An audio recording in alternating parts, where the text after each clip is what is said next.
Sasquatch, Yahoo, Phantom of the Forest, you Spearfinger, Fire Dragon, Ohio Grassman, Silver Giant, Bloodless Howler, West Virginia Vampire, Coyote King, Hogzilla, Devil, Dark Coyote Killer.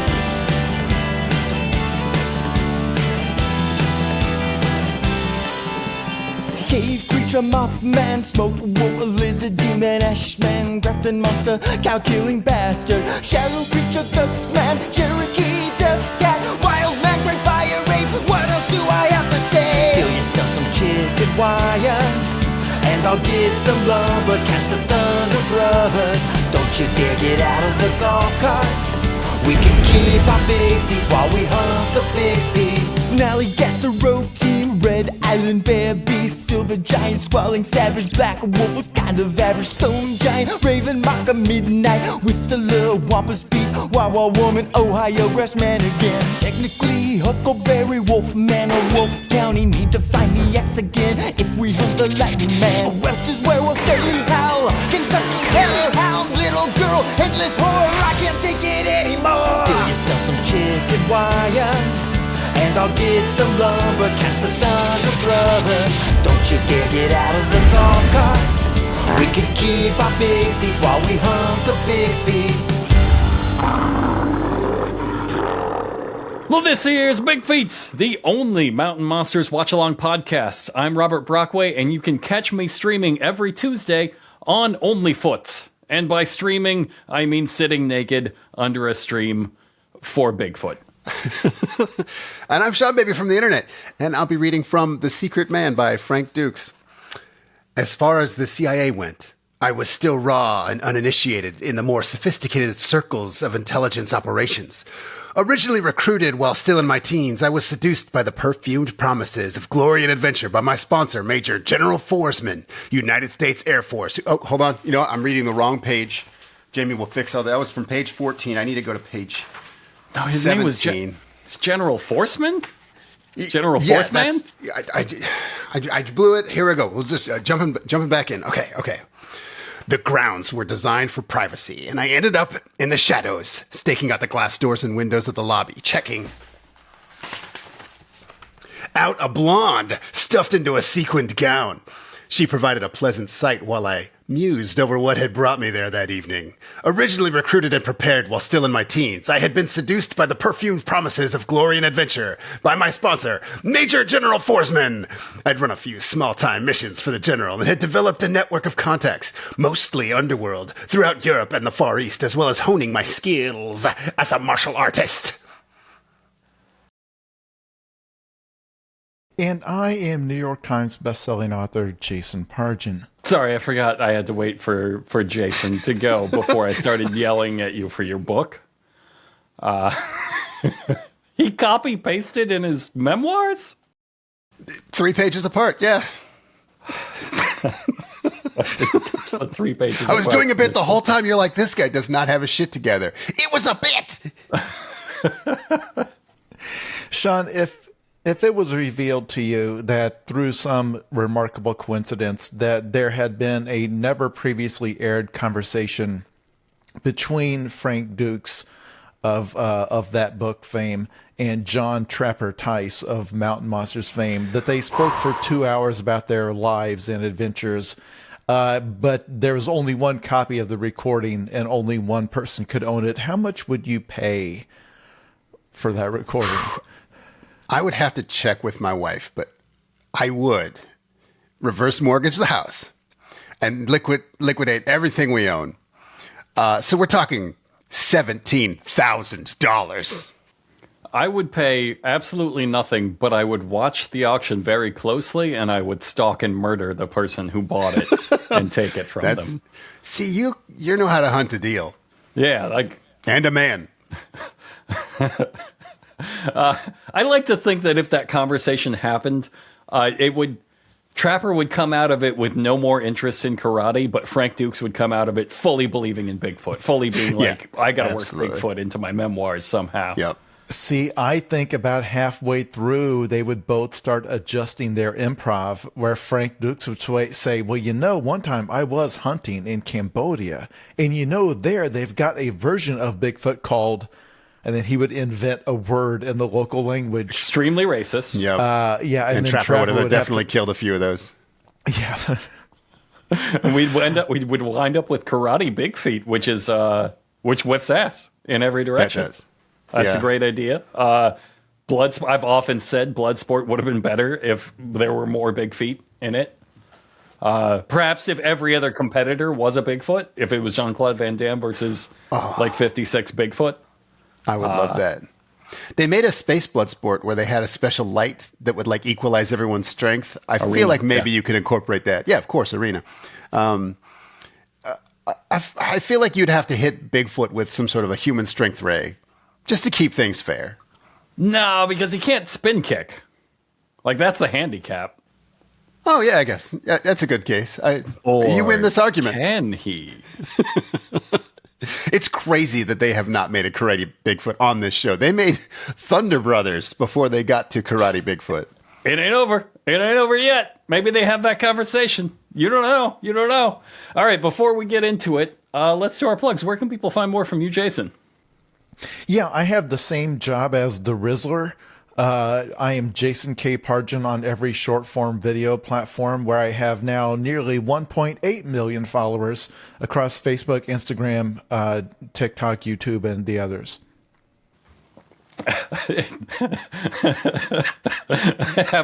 I've never thought about it, but yeah, you do have the same job as the Rizzler. You're on the same level. Like, if you met at a convention or something, you would be peers. You would have to be like, let's talk about this industry that we're both in together. And Rizzler would be like, seriously, yes, let's talk about it.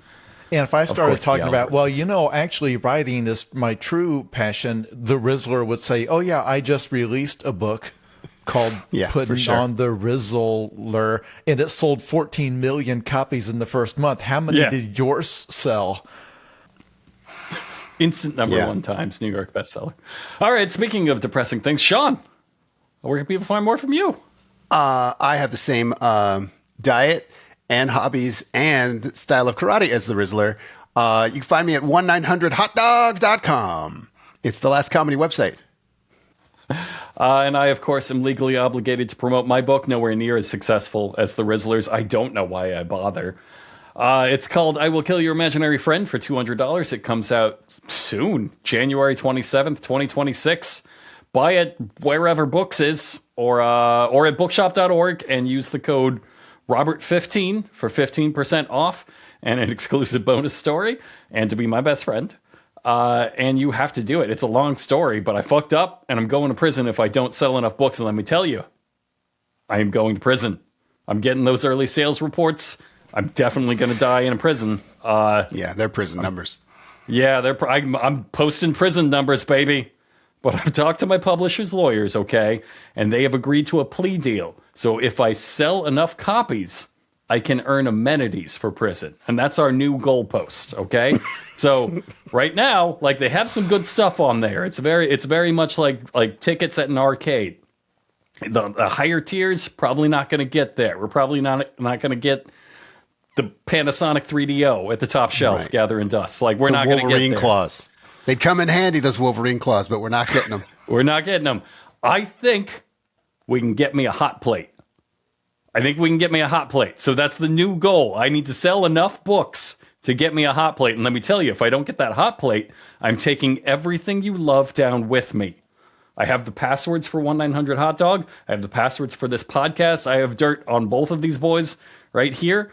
I will burn down everything you love if I can't have ramen twice a week. So please buy my book and save this podcast from me. Thank you. Thank you.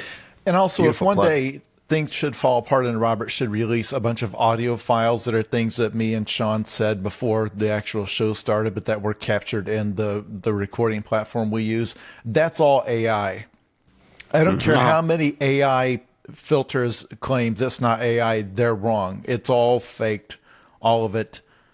I have contingencies for that. Jason came But in yeah, hot sure. today. He grabbed the mic. He says, I have the same taste in bitches as the Rizzler. I'm like, whoa. Were we rolling? Shit. Yes, we have a good time, but I will send them both to prison if you don't buy my book, and I'll do it gladly. Okay, so Actually, before we get into the podcast, we are Mountain Monsters Watch Along podcast. We're going to be watching this hillbilly Bigfoot hunting show. I should warn you that we record these in 2 episodes in a row, so we're doing 2 episodes at once. So the next 2 episodes might get a little strange because, and this is real, I have just accidentally taken my dog's medication, and I'm a little bit high. That's true. That's true. I also don't know what it's going to do to me having not taken dog medication before. So over the course of the next 3 hours, I might get progressively more and more high on dog medication as we go. So do just okay. Is this a bit? Did you right before we started? You took dog medication? Yes. You might die.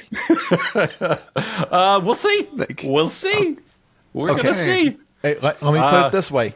The dosages for dogs are not smaller.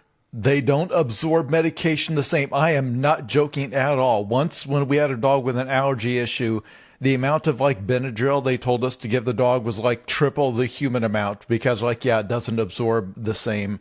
Okay. Yeah, because they don't have day jobs. Dogs don't give a fuck. They will get high. I'm sure I'll be fine. It's not like it's the first time I've podcasted on dog medication. Just this kind. Okay. It's just this kind of dog medication that's new to me. I'm worried that the dog's going without its medication now. No, I gave the dog... I have more medication. I just gave the dog the replacement medication. Dog's fine. Dog's great. It's me who's in a little bit of trouble, but we'll see. No. But yeah, I had to tell my wife when she got home, hey, I just took a bunch of dog medication, and she wasn't as surprised as I would have liked her to be. Like, I had to really reassess some things about my life when she just kind of smiled at me, and I was like, all right, so that's in character. That's an in my wheelhouse move. Okay. But that's what we're doing. We're getting fucking ripped on dog medication, and we're going to talk about mountain monsters. We are watching Mountain Monsters season whatever, shut the fuck up. It's called The Return of Trapper. I don't have any idea now that like half of it's gone from HBO Max. Maybe HBO Max is gone at this point. I don't know. Look for the episode title, The Return of Trapper. Who knows? Is it owned by Netflix now? Maybe the whole show's going to go to Netflix. Maybe you can find it. Maybe that's going to breathe new life into the show. They'll get when they're porting over the files to Netflix, they're not going to know what this is. They're going to be like, what is this? There's like half a show here. This isn't real, is it? Did we get outtakes from something for this? We got like outtakes from Finding Bigfoot where they were just fucking around. Is this a prank? Is this like a virus somebody uploaded? Anyway. Who knows? Who knows what the future of this show is? The Sons of Appalachia is not going to be around forever. But for now, we're talking about The Return of Trapper, and we are still doing kind of an ongoing story arc. So let's do a previously on Mountain Monsters to get you grounded. Let's see. Hillbilly Jigsaw Puzzle Master made the Ames team watch a video, very much like in The Ring, where he told them to go hunt 6 cryptids to unlock a chance at Spearfinger. So it's like they're playing a gotcha game. You get it. The last few episodes, the Ames team were hunting the Cherokee Death Cat. And my notes here say that's a giant ghost cat made out of the restless souls of every Indian who died on the Trail of Tears. But that can't be right. I am on dog medication. So nope, you're exactly right. Yeah. Okay. Well, after several episodes of fruitless waddling, they found the Death Cat's milking barn. That doesn't sound right. I'm sorry. The dog medication is really messing with me because the next part says they chased a teleporting coyote wizard through a dimensional doorway and then trapped him in the wrong universe. Like, it's exactly, yeah. That part's not dog medication? I think the dog medication, the side effect is that you're exactly right about everything. Okay. All right. Okay, but that's not all of it, because once they arrived there, they found out there's not a Cherokee Death Cat, there's 3. Remember, Willie was in the woods, specifically said 3 different directions. He was hearing the canned growl from the lion roar, dot wave, whatever that they found. Each one spawned by a different atrocity. Like there's a 9/11 Cherokee Death Cat out there. Yeah. That was the medication that made him say that. They also encountered a mini-armed Resident Evil demon in the second floor of an abandoned house. Yes. The ghost of a little girl covered in blood. A sentient scarecrow. Remember the scarecrow? A gang of them. A gang Gang of them. of sentient scarecrows. And by the way, a Bigfoot. Remember, there's a Bigfoot That's out true. here. There's a Bigfoot.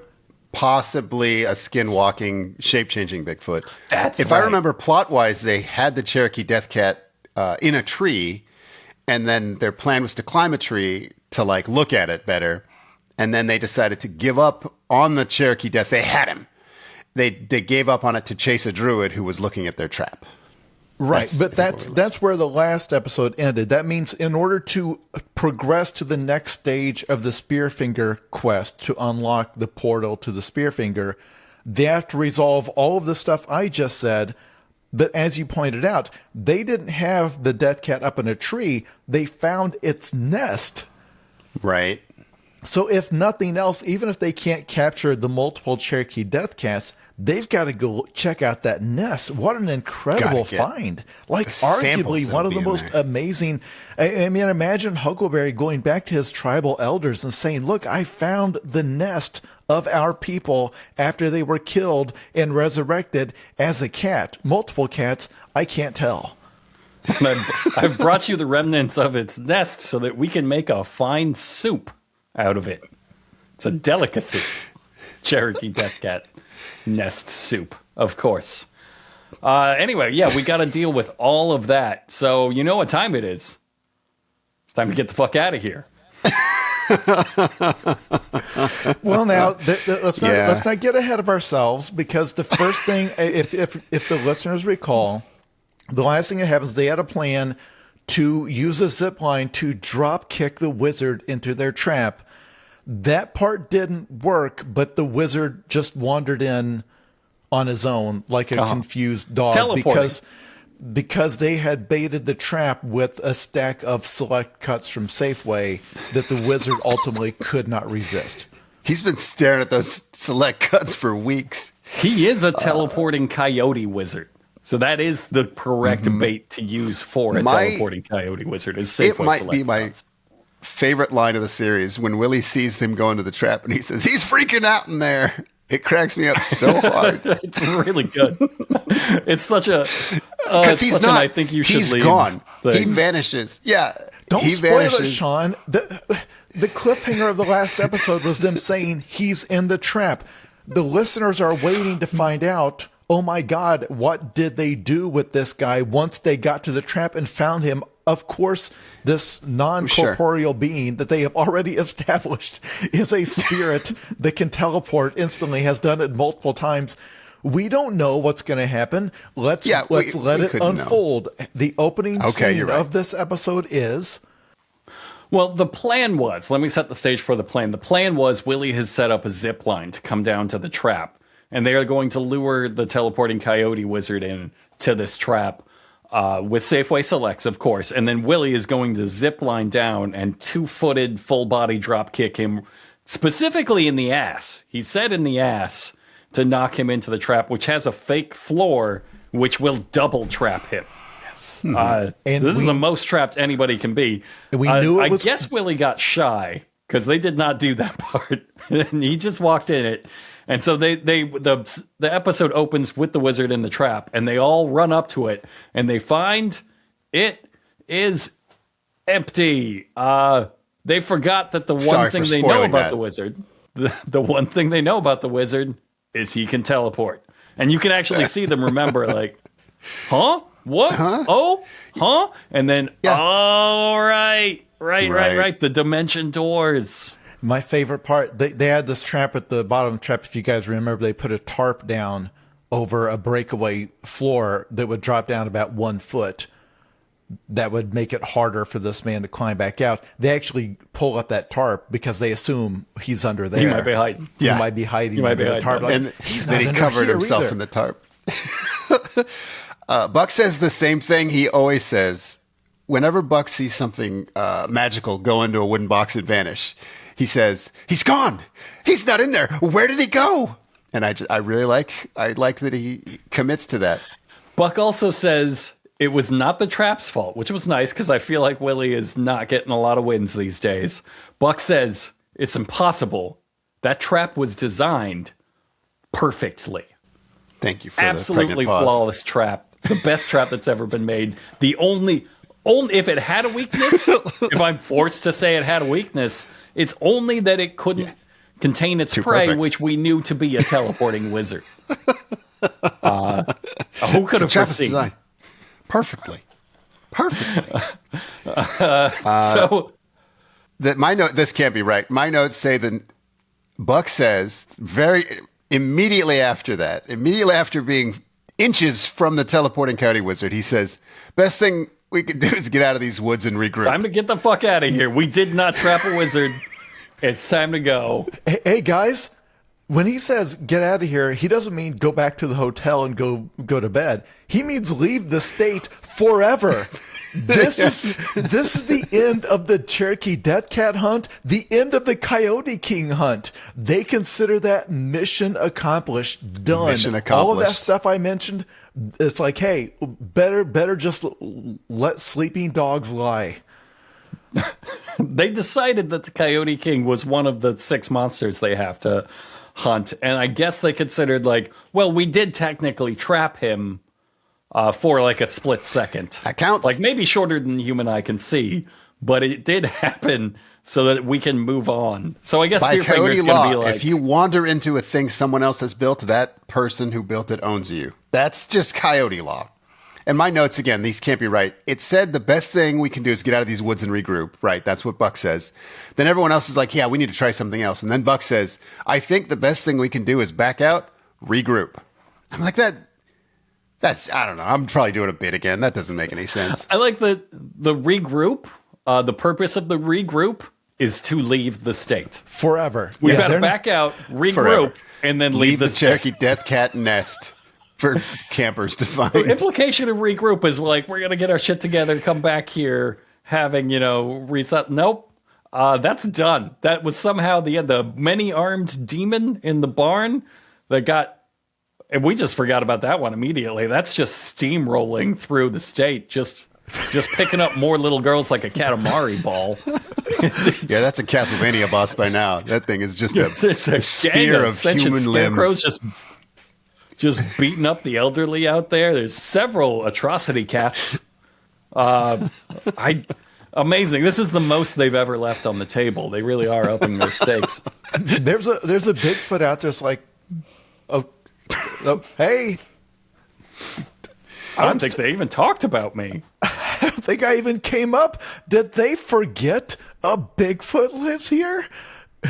I've never had that happen before. I've never had somebody have an encounter with me and then forget.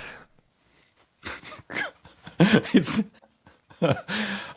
so all right. So they decide they need to get out of here. They need to meet up with Trapper and talk about what to do next. Which, yeah, man, I think almost every episode, instead of whatever you were about to do, you should stop and go meet up with Trapper and be like, "Hey, are we doing the show right still? Because it got weird, man."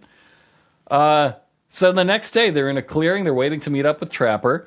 Remember, they're not allowed in his house. They never were. Trapper drives up in his truck, and he kind of asks them how it's going. And they have nothing to say to make him proud. There's no, like, bragging about, well, we've met this, done this. They just have... They relay all of their increasingly bizarre failures to him. And Buck explains, we keep encountering these black-cloaked creatures. And Trapper is such a pro, he never once says, like, okay, I'm fucking dying. And you called me out here. You called me out here to play anime? You're fighting Right. black cloak teleporting wizards out here with my show? My show You that I added made about druids Bigfoot? to my masterpiece? When was that last time you saw Bigfoot? Oh, there was one that you ignored to fight the wizards.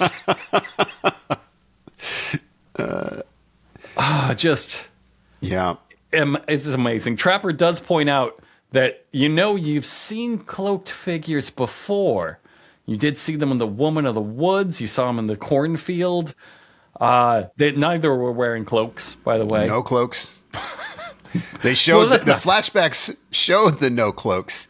One of them was already kind of a point of contention because they're like, yeah, she attacked us in wolf form, but it was the Spirit Halloween like woman. Yeah, monster. it was the mummy, the witch mummy.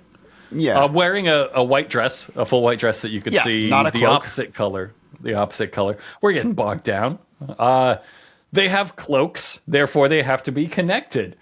And so Buck points out that out of the also, six creatures, I want to point out, even if he was right that these things had cloaks, nothing he says is helpful. He's saying, "Oh, cloaks, right? Like on the creatures that didn't have cloaks. Got it. Okay, bye." maybe all the cloaks are connected. Maybe they shop at the same store. And then Trapper just rolls out of there. And you're like, all right.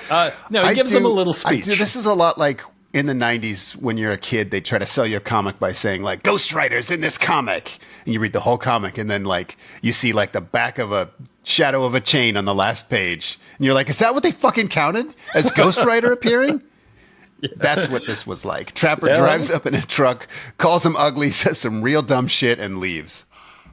But the way Buck, and again, they had no plan for this encounter because Buck is like, look, there's only 2 creatures left on the list because we obviously have been completely successful in subduing the previous 4. I don't even need to recap how they've done that. I mean, the Coyote King, they definitely got from him the thing that will unlock the boss fight with Spearfinger. It's ridiculous to even ask what specifically they got from the Coyote King that's going to help them with this. Coyote jump. But he says, so that means we've only got 2 left, the Ravenmocker and the Cherokee Devil, which I would say are arguably their 2 most problematic hunts, because the Cherokee Devil obviously is the one that married the little girl, and then the little girl became a ghost as a child because she did not survive wedding night with Sasquatch. Their story, not something we came up with on animal medication, their story. And then the other one, the Ravenmocker, this is the woman of the woods. This is the one, listeners, where they all had to dress up in Party City offensive Indian costumes to do a ritual because the woman of the woods, there's that guy there who had like a tattoo of her on his belly. Am I remembering that right? And said that they had to do the ancient ritual to, like, because she did a death touch by touching them and marked them for death.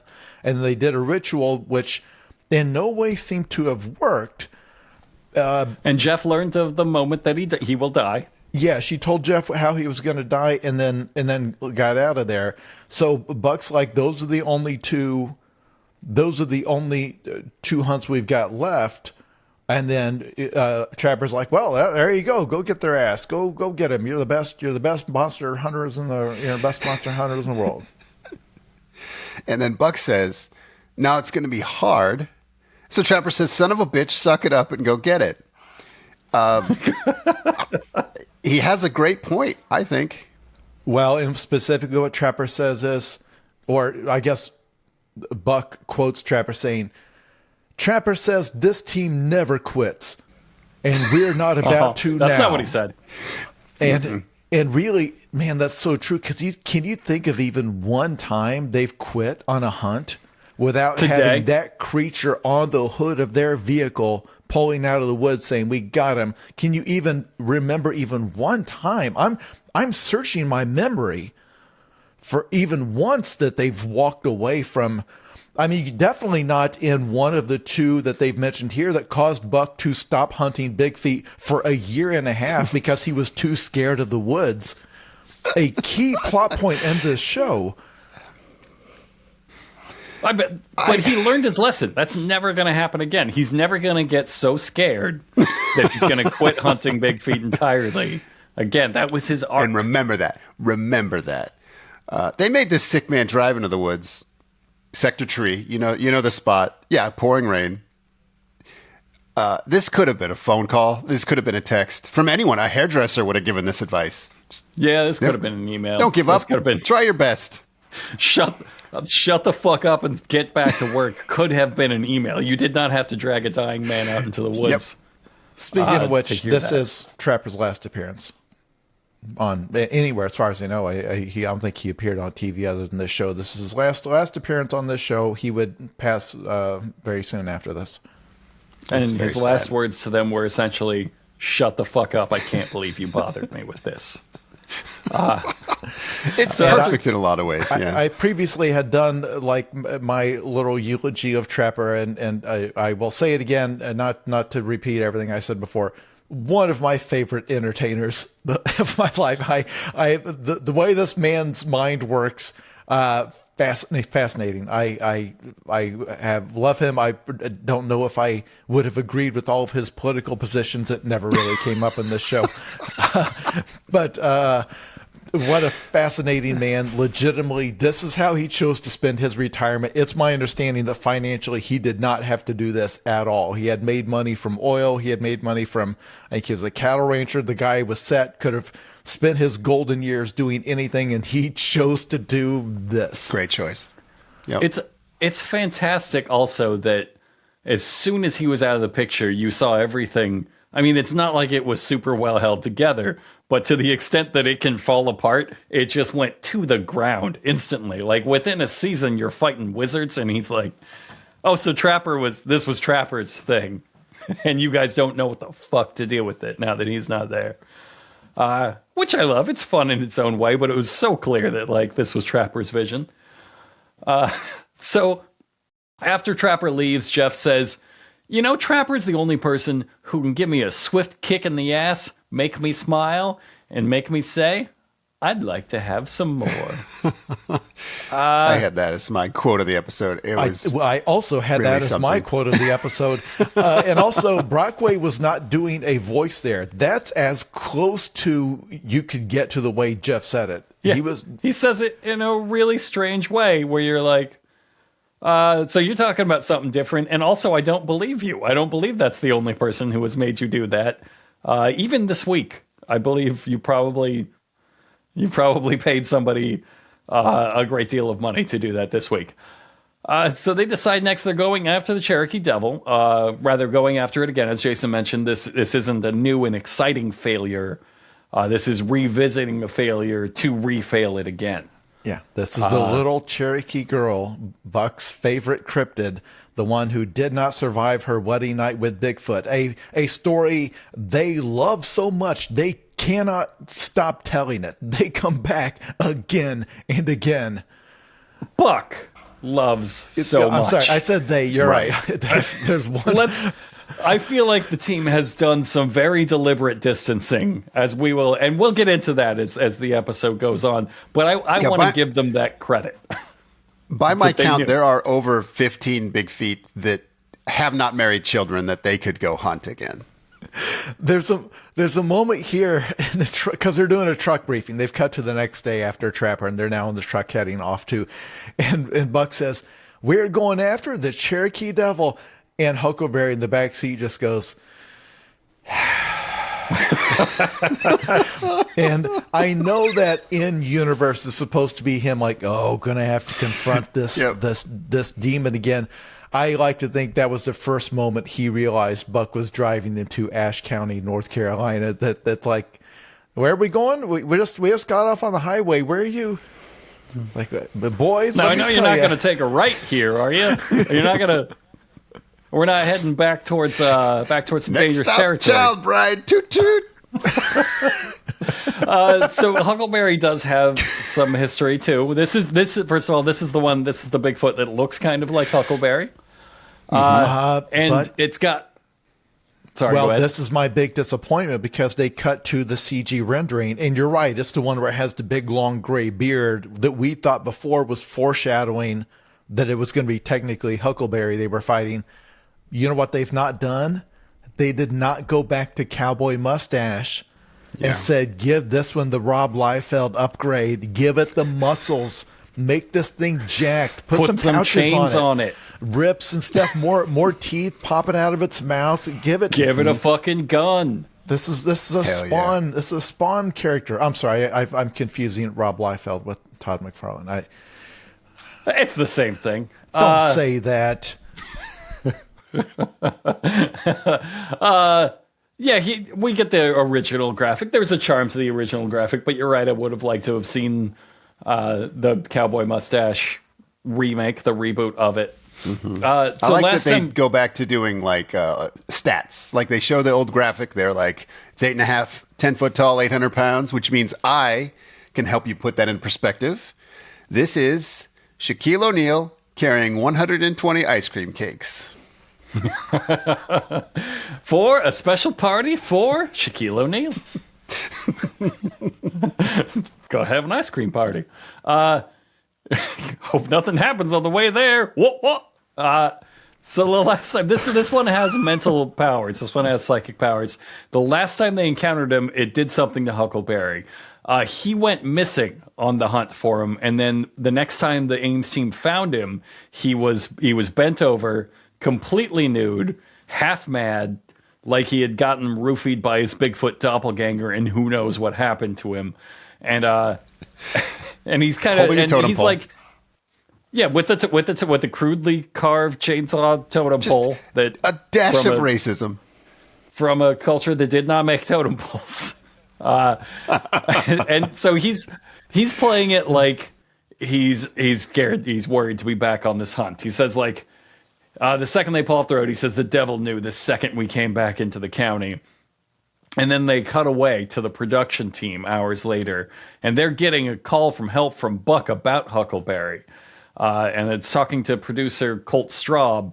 Huckleberry's having some kind of breakdown. So Colt pulls up, they pull up, and Buck screams at them, "Stop! You have to stay back. You have to give us a minute."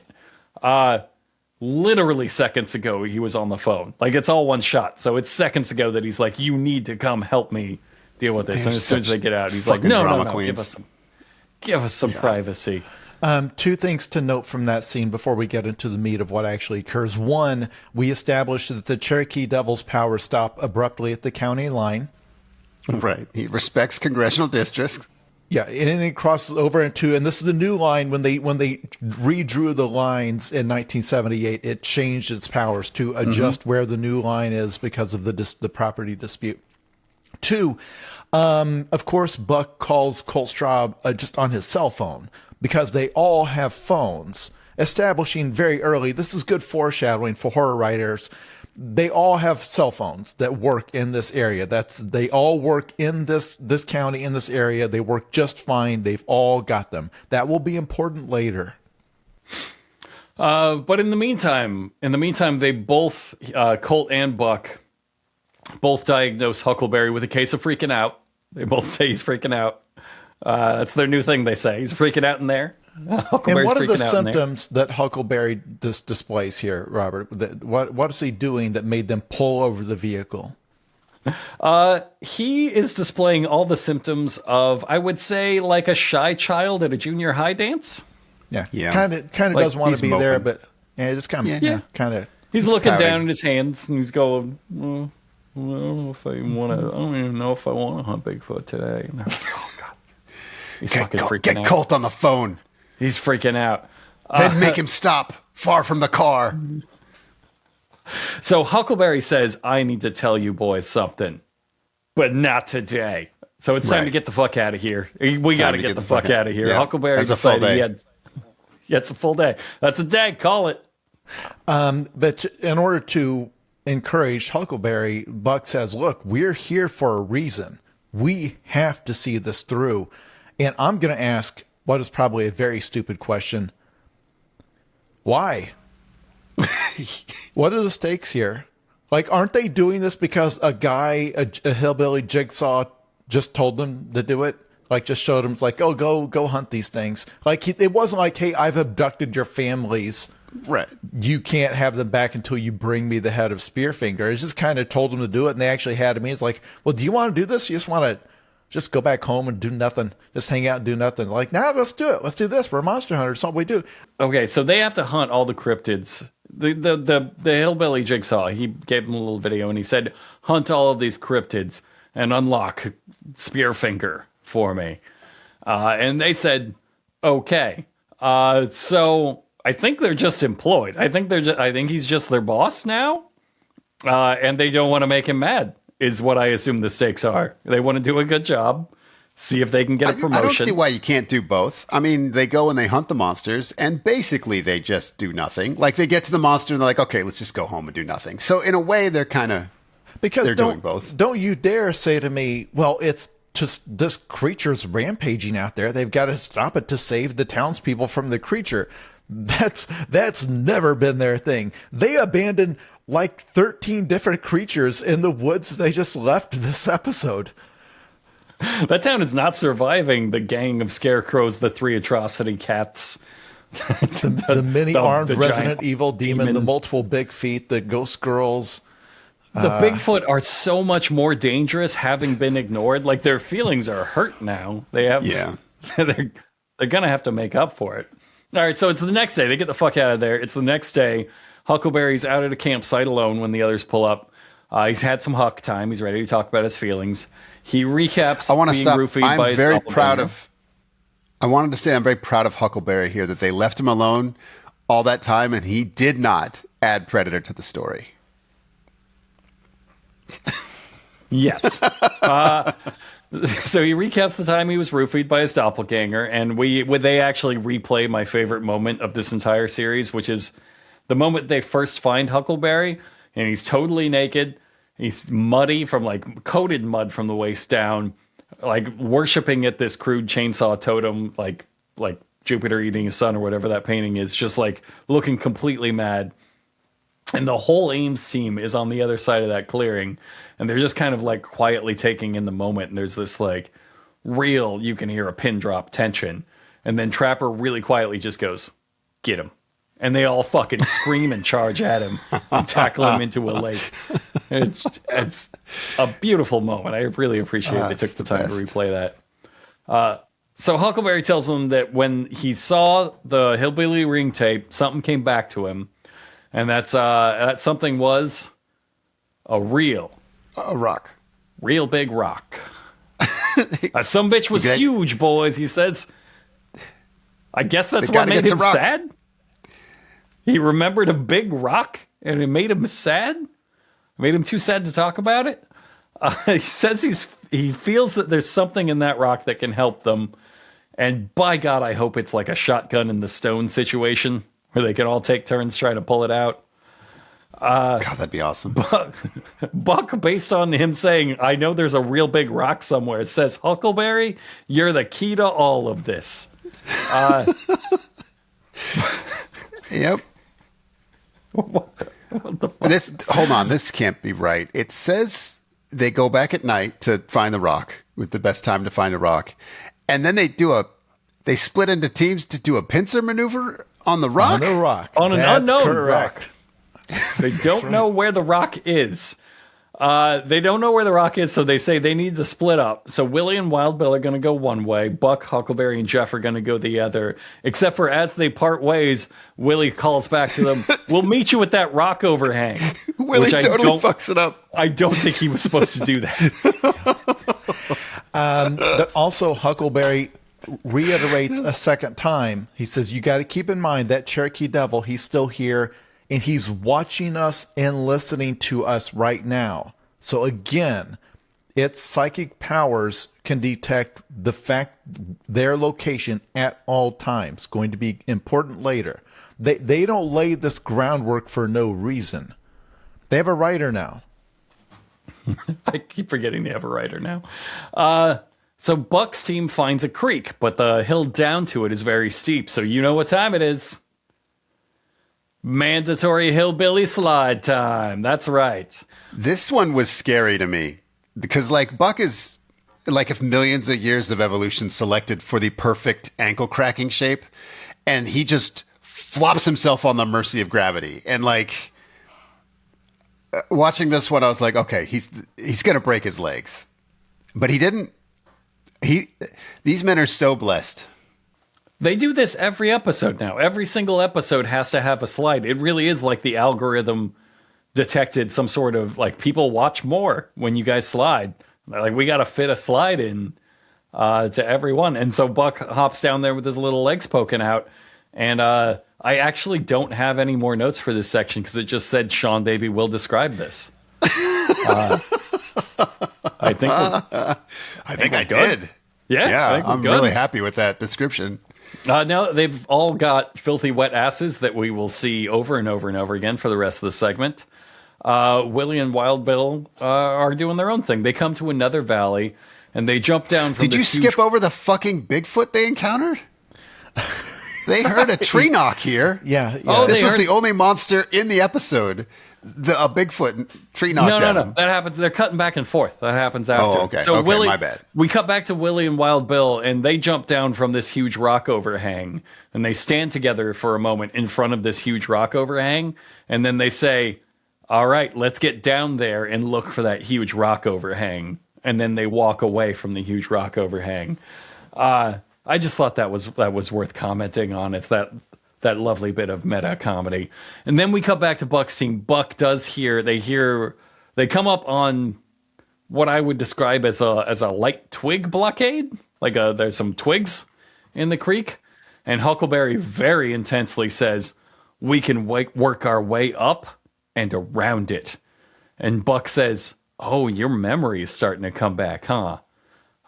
No, it's literally the thing that you do. You have to go around or die, I guess. Or just sit down and lay die, down sure. and just die. Or go home. That's always an option. We like that one.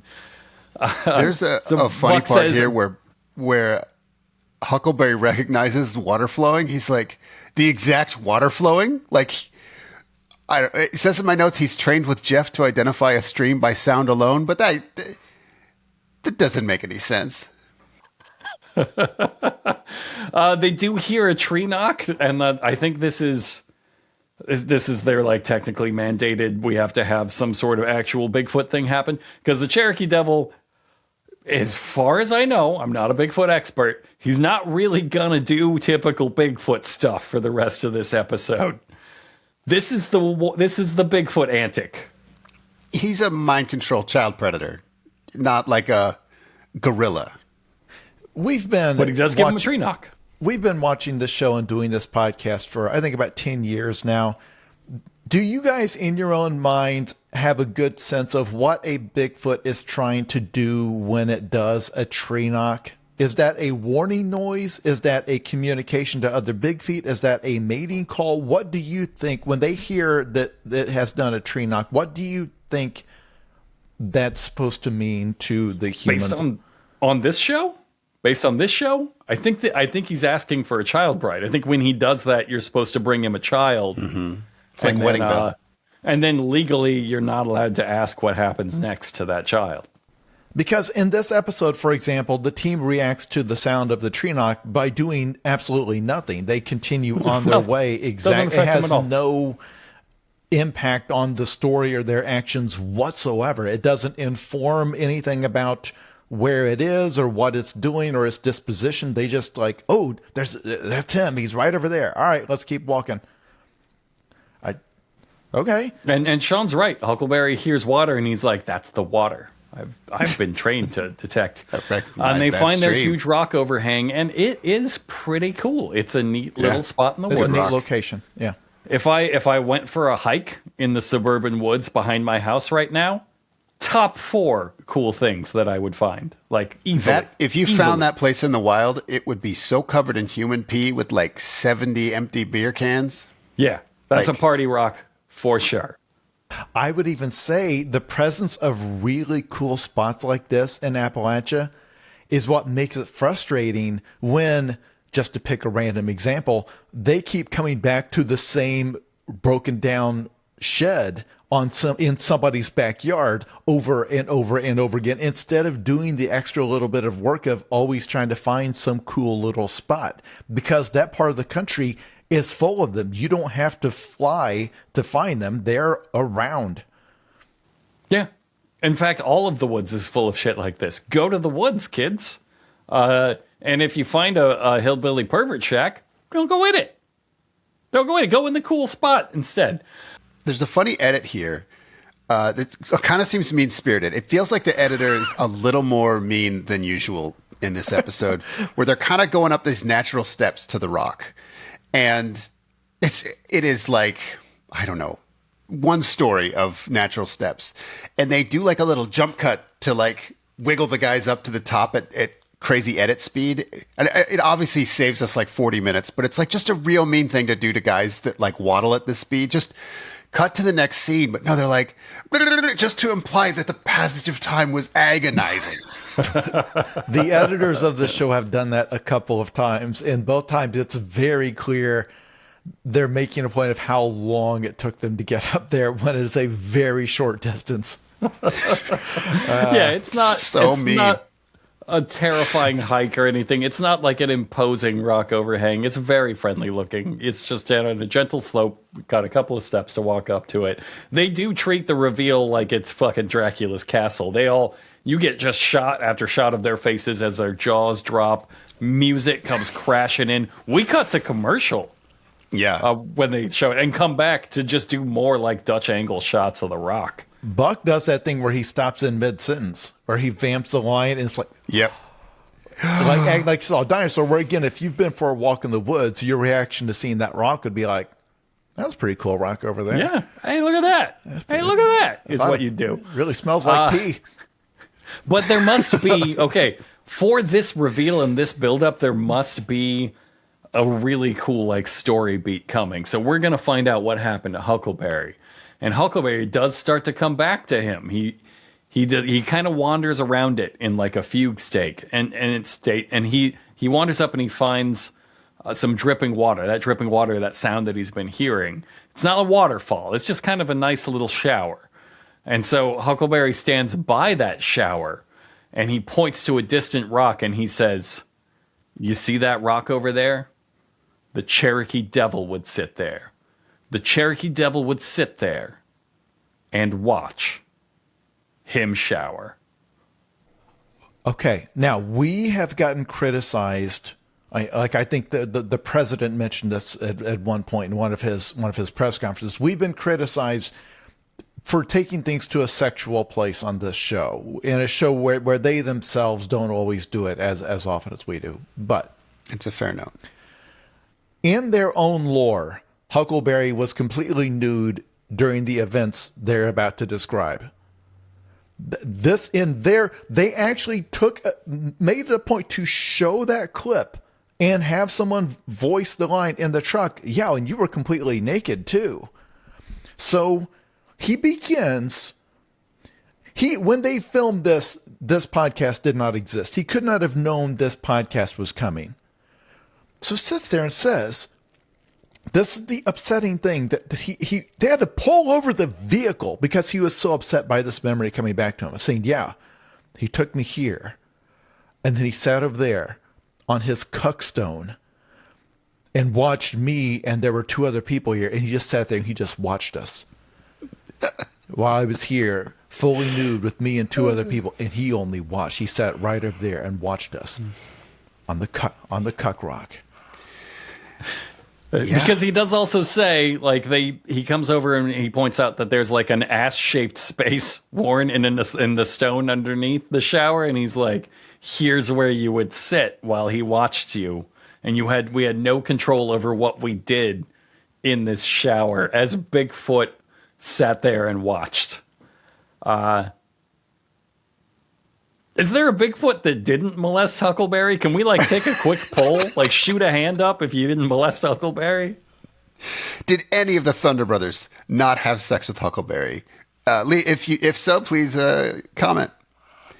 Thunder Brothers. Does Huckleberry look like a very attractive Bigfoot woman? Is that what that is? That's a good theory. He further goes, so he finds medicine is making you sharp. He further goes and he finds a corner. He finds a corner and he says, two of us had to stand in this corner at all times. And he demonstrates the stance by putting his hands against the wall, bending way, way over and sticking his dirty, dirty ass out. Yeah. Like, at first I was like, oh, they're doing exactly the Blair Witch. I'm like, oh, no, they're not. This is something different. If you go searching for the Blair Witch and you mistype something and you get another version of it, that's what he's describing. It's like, the Blair Witch made us all get nude in the corner and then poke our butts out and just watched us. Oh no, Step Witch, don't. Oh no. So he walks them through. The Blair Step Witch would be the laziest porn parody.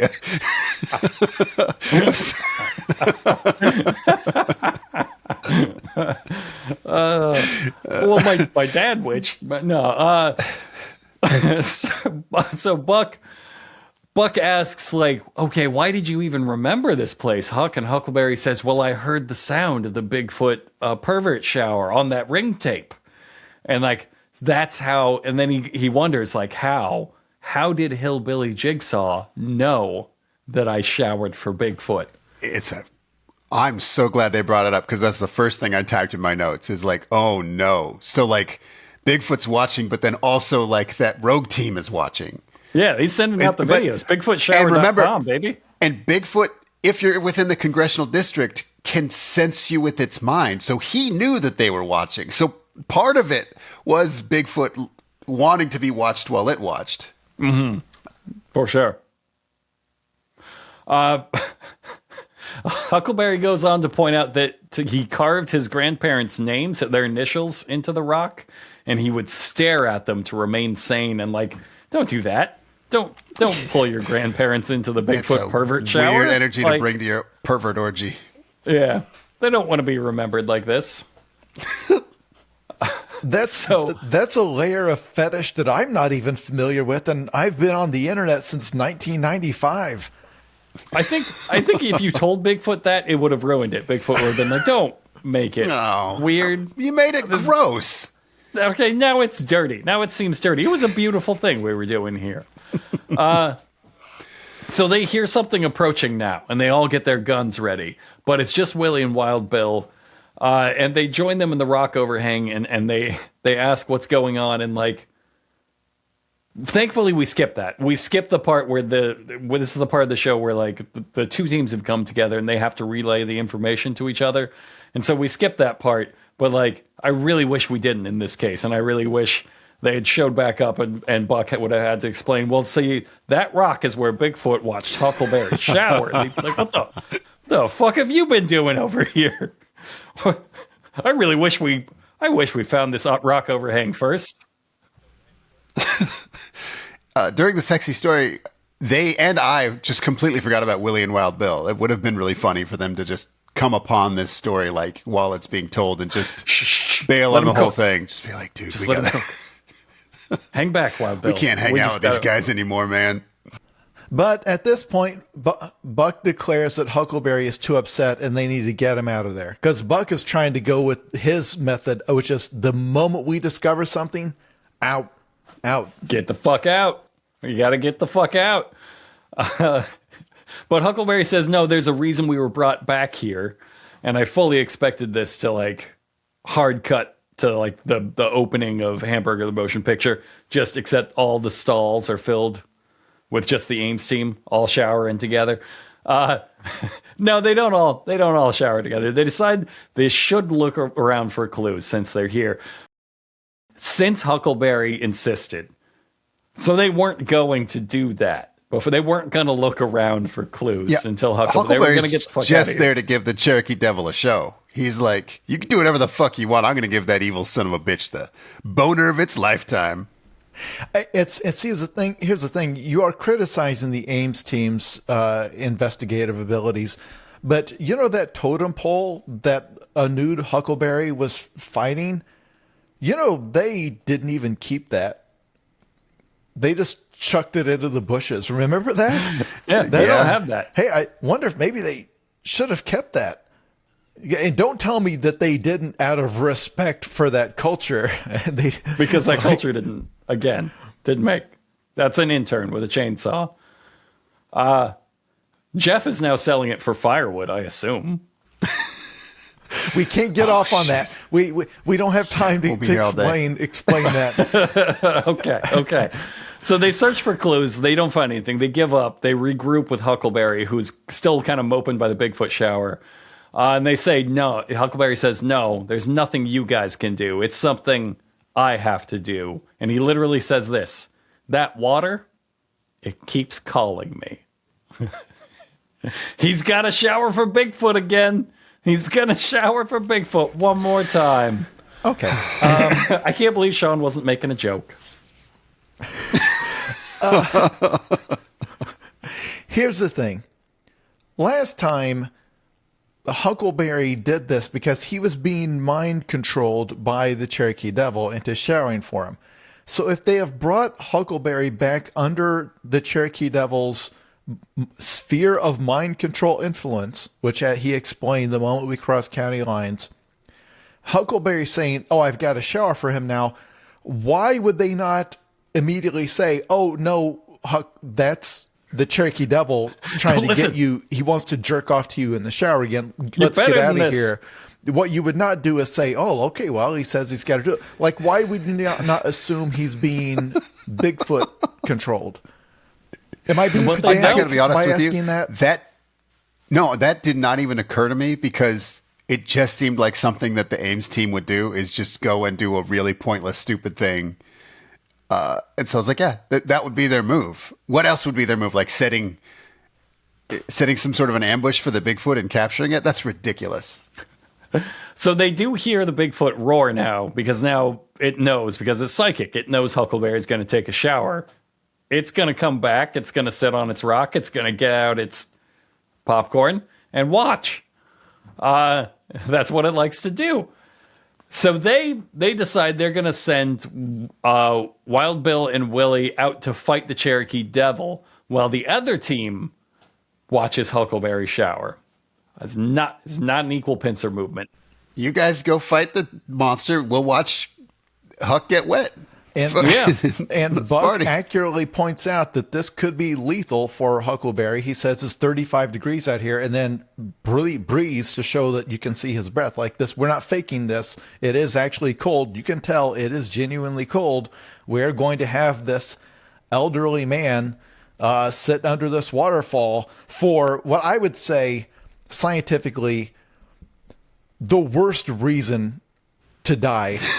If this were to kill him, like, of all the reasons that you could say, well, why was he doing that? Why did he go out and get soaking wet in the middle of this bitter winter day, this elderly, not clearly unhealthy man?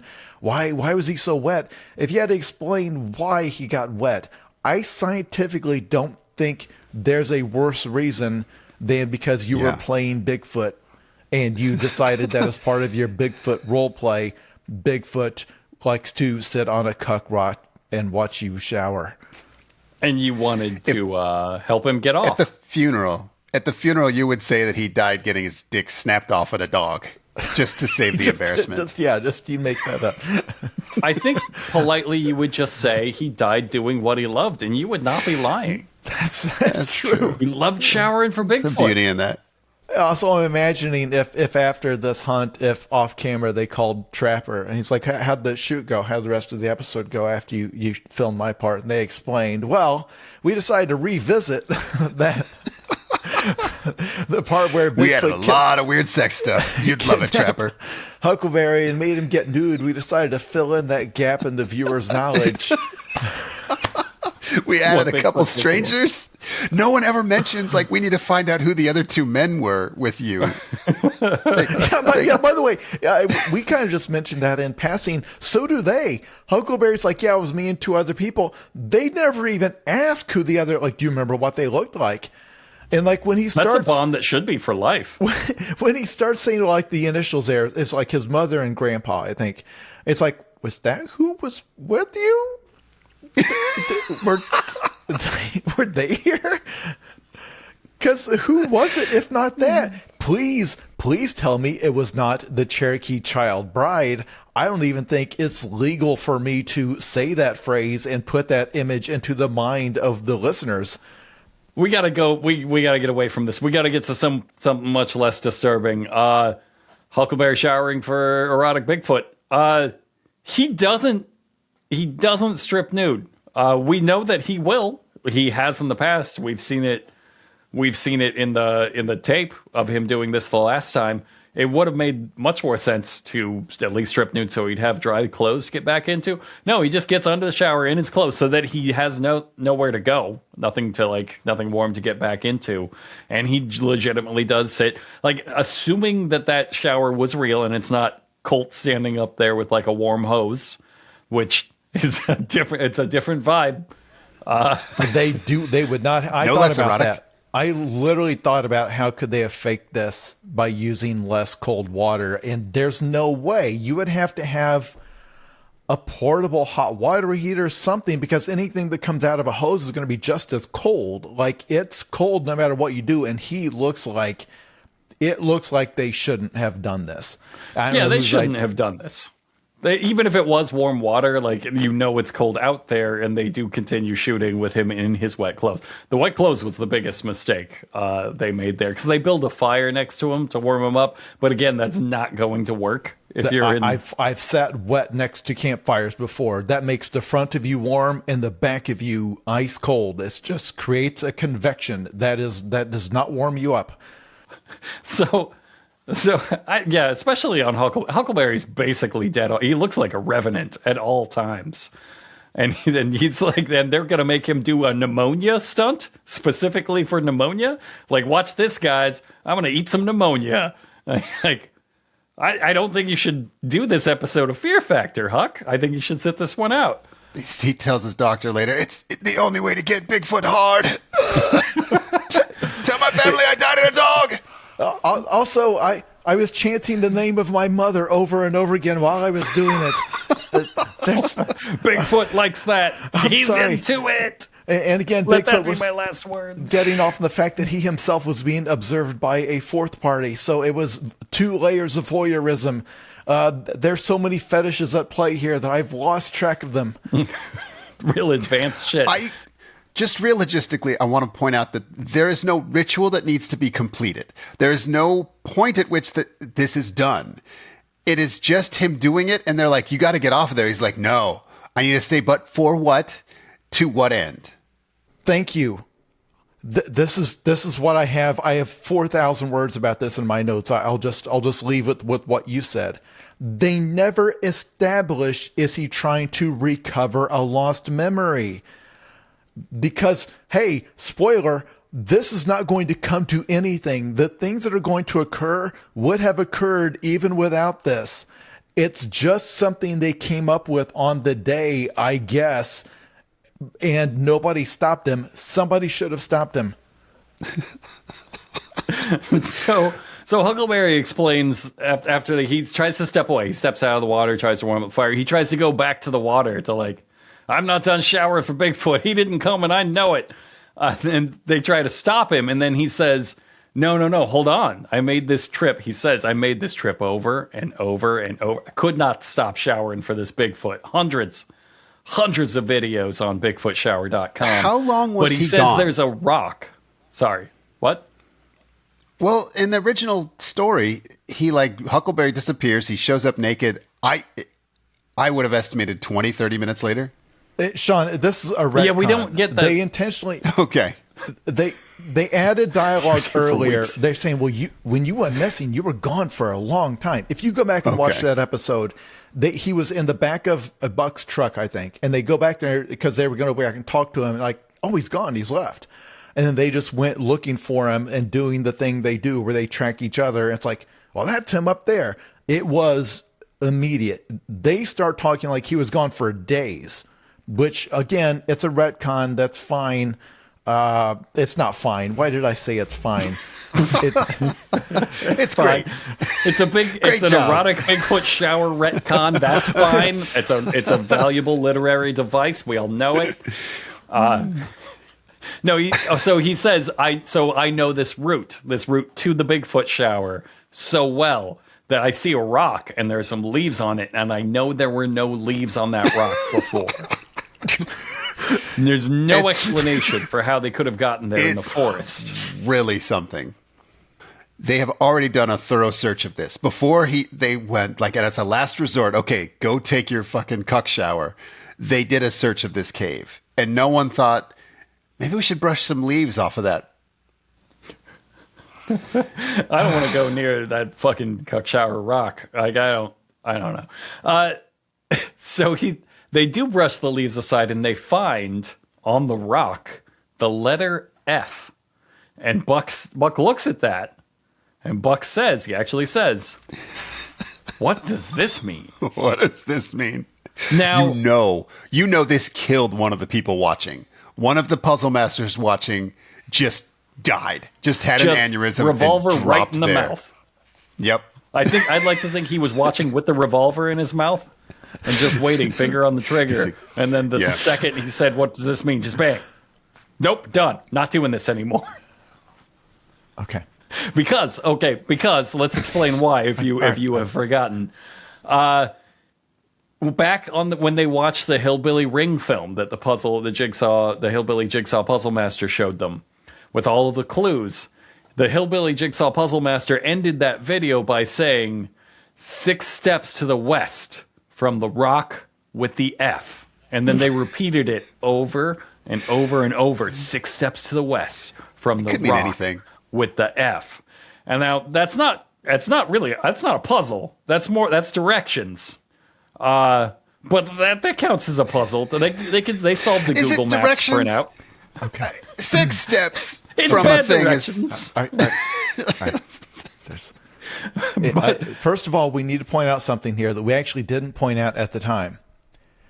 If we were to make a prank like set of instructions for the Ames team to help them find a buried treasure, there's no meaner joke we could put in there than, okay, from this mark, you need to walk 6 whole steps. Because again, normally on a pirate treasure map, it's the palm tree 150 paces to the west. 6 steps means somebody there is already standing on it. That's right over like some member of your crew is standing on that spot. 6 steps is like 15 feet. Like it's across the room. If you found the F, you might as well have just put the F on the thing, because there's no reason to redirect someone 6 steps that way. If they've arrived at the spot, just say it's under the rock. It's under the rock overhang. Forget about the F thing. Just say, look around under the rock. You'll eventually find it. And then keep in mind with how frustratingly simple and childish that 6 steps away. It's what you would give a toddler if you had hidden a candy bar for them or something. It's like 6 steps. I only need you to take 6 because you're a big boy. And then after they see the rock with the F, Buck has the nerve to say, "What does this mean?" And then, oh my God. Hey, listeners, they don't make it that 6 steps until well into the next episode. We're at the end of the show. They find out they are 6 steps away from the thing, which again means that, it's the thing Huckleberry is currently standing on right now, and they're going to treat it like they've been told it's 100 miles away. Again, we could not make a joke about these guys as mean as that, where they treat the 6 steps as, okay, well, we've got to go get our gear together and got to get our horses and say goodbye to our families. We don't know if we're going to survive all 6 of those steps. Jesus, this show. Also, so that is the end. No, I'm not going to say the thing I was about to say. There's no... Okay, look. The whole plot point here was Buck's like, well, it's an F and a stone. What does that mean? And then Huckleberry says, don't you remember from the film? There's been multiple times where they've had to try to remember, oh, wait a second, I think I remember seeing this, like with the Death Cat milking barn, where the Death Cat gets milked. They're like, wait a second, I think I remember seeing that in the film. They have a copy of the film. They keep cutting to it. They had a camera crew with them when they were shown the video, and their camera crew recorded it in their own lore. They can watch that film anytime they want. They could get screen grabs. They could make a little presentation of the important locations. They could go find them on Google Earth. And each time they keep acting like this was a key plot point in this scene was like, well, now don't you remember from that film? It's like, oh, well, let's just go look at it. Let's just go bring it. I got it on my phone, the phone that we all have. Going to be important for the next episode. What happened in this episode? What even happened in this episode? They found a rock and one of them got wet.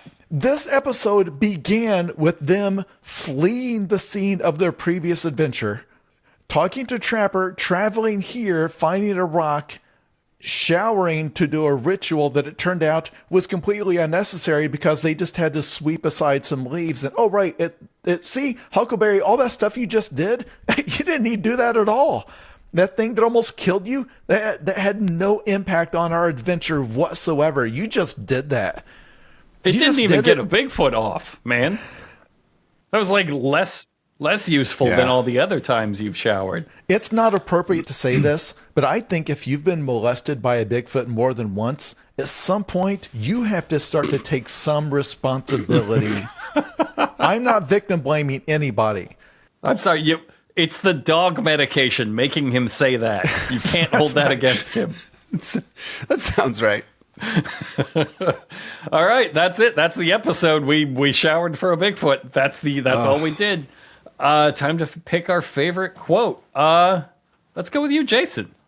When they first meet everybody and they get into this area in Ashe County, and they meet Huckleberry around the campfire, Huckleberry is explaining to the team why he got so upset. And he says, now you all know we got our asses handed to us the last time we was down here after the Cherokee Devil. I remember being with Trapper and Jeff, then the lights went out. The next time you guys saw me, I was standing there holding that totem pole. To which Willie replies, naked if I recall. Fully nude if I recall. And do. Yeah, I do. Because how weird would that be if I was recalling that wrong? And I just, I'm sorry. I remember your dick was out. You were fully clothed that whole day. That's weird. In my memory, your dick and balls were out that whole time. And then I tackled you and you slapped me with the dick and balls? No. No, you know what? That was somebody else. Okay, I'll go next. My favorite quote was, okay, so Buck is doing his new thing, which he will never stop doing, which is asking a bunch of stupid questions to appear smart or provocative or something, like to lure the mystery around. But it's always really annoying and stupid, but it gets really funny when all of the questions have to be about something like this. So we've just had the big reveal of the episode, and Buck is here to ask his questions. Why did Huck have to do this? Why did he have to sit underneath that waterfall? And why would the Cherokee Devil sit and watch?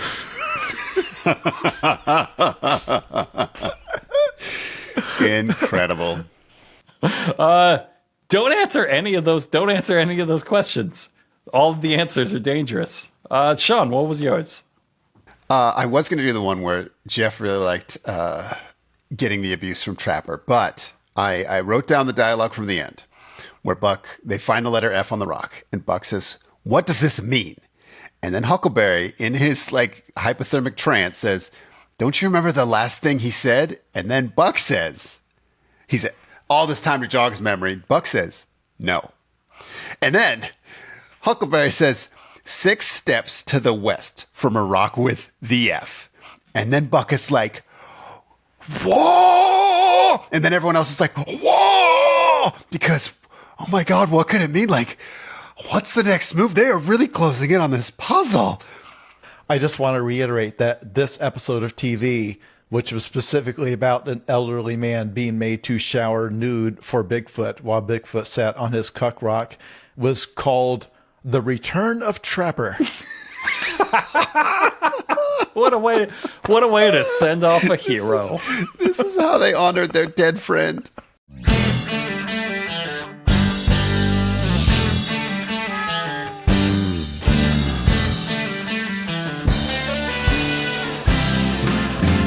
Because you have to be a Bigfoot feature. You have to open up your mouth.